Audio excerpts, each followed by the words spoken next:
Continuing now with this Factor Special on how talk radio is handling the presidential race. Joining us now from Fargo, North Dakota, where the temperature's around 0, syndicated liberal radio talk show guy, Ed Schultz. All right, you heard the conversation I had with Melanie, and I'm going to ask you the same question. Where's the line, or is there a line at all in your presentation, or does anything go? Well, I heard your discussion, Bill, and I think that you have to be sensitive to your listeners. And the debate in the country right now is they're sick and tired of the personal insults. At least my listeners are. You know, they want the facts, they want fairness, they want accuracy, and they want good discussion.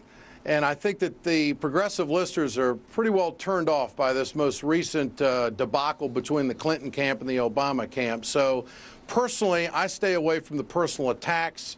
But I get accused by listeners of favoring one candidate over another, so you know how it goes. Okay. Now, Air America trafficked in personal attacks. That's what they did 24/7. It did not work. Did you learn from that? Were you appalled by what they did? Well, I've been in this racket since 1978. I've been around TV and radio a long time.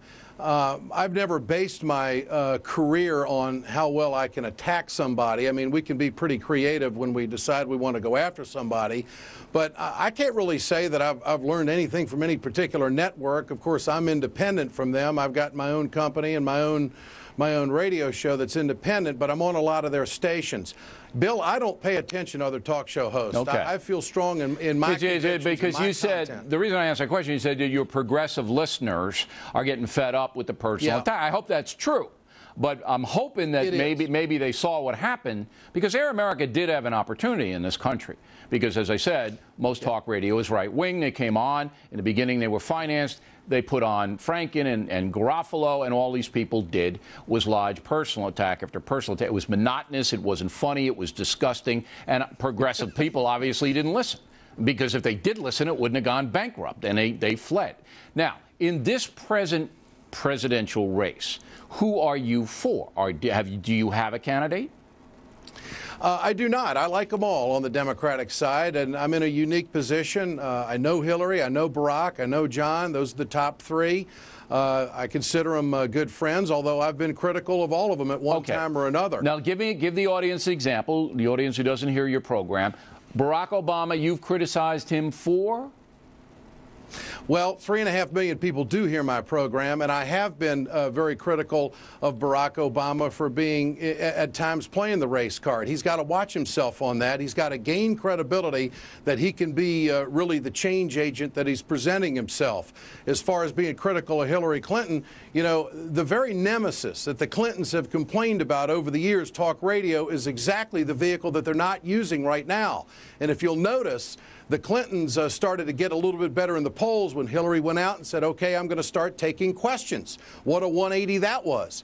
As far as John Edwards is concerned, I think his message is strong and he's got tremendous conviction, but I think he needs a little bit more material than just the Two America talk. He's got to get a little bit deeper. Well, we're still looking for all the veterans sleeping under the bridges, Ed. So if you find anybody, let us know, because that's all the guys said for the last 3 months. Don't kid yourself. They may be out there, but there's not many of them out there. Okay, so if you know where one is, Ed, wait a minute. If you know where there's a veteran sleeping under a bridge, you call me immediately, and we will make sure that man does not do it. There's not there. I will do that. Okay. I will do that. All right, now, you have my word on that. Who do you loathe?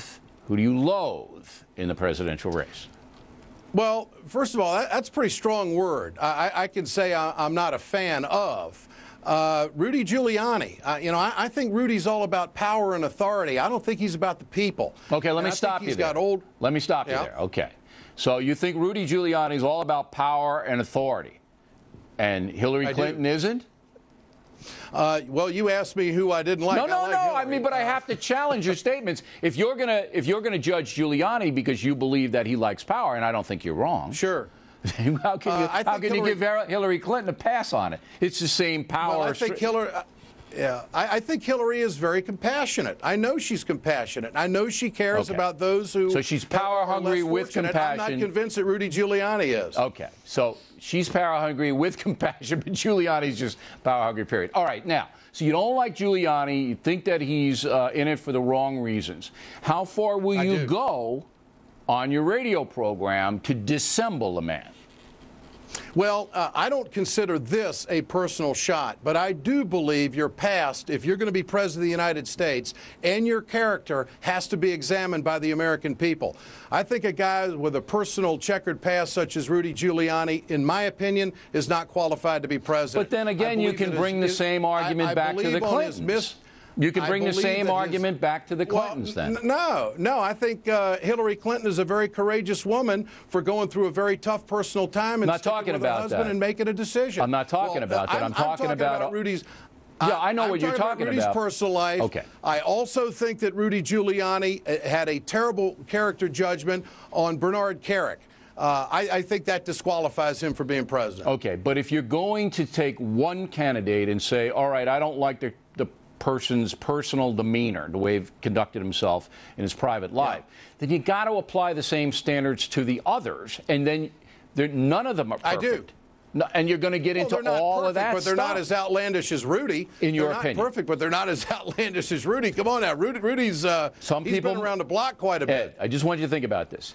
That's your opinion, and we respect your opinion. But some people might say, with the travel, with the Whitewater, with all of these things that Mrs. Clinton has been involved with, I'm just saying, if you're going to get into one, then you got to apply it to the other. It gets to be very dicey. I believe that Hillary Clinton was totally exonerated on Whitewater, Bill, and you know that. I read the two books, the investigative books on her by Girth and the other guy. I want people to read them and decide for themselves. Legally, you're right. From a legal standpoint, she was totally exonerated. Okay, but Rudy Giuliani, from a legal standpoint, did nothing. Has been divorced 3 times. You're right. That's legal even in North Dakota, sir. Ed Schultz, everybody, give him a round of applause. In a moment, our pal Tammy Bruce.